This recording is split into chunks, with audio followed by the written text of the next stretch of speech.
Sánchez aposta per crear un exèrcit europeu. Sembla que algú aquí es veu als meus vídeos. Qui deia que en català no es podia arribar lluny?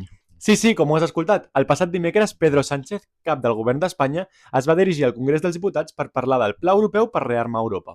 Tot i que Sánchez, com Meloni, va mostrar reticències al mot rearmar, ja que aposta per una estratègia de preparació i seguretat, tenint en compte també els desastres naturals cada vegada més freqüents a causa del canvi climàtic, cosa que von der Leyen ha tingut en compte, s'ha de dir.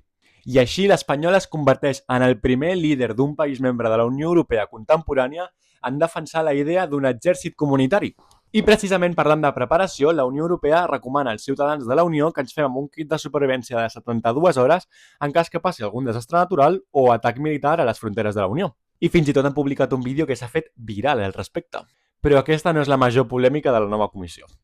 I és que comença a haver-hi veus que acusen a Kaja Kallas, l'alt representant de la Unió Europea, d'actuar com una ministra, una autèntica líder. Una diva, si em preguntes. I ara sí, la bomba que estàveu esperant. I és que la Unió Europea rep el major suport de la seva història, amb 3 de cada 4 europeus creient que el seu país s'ha beneficiat de pertànyer a la Unió Europea. I un 66% volent un major rol de l'organització per protegir-lo davant dels riscos globals i les amenaces a la seguretat.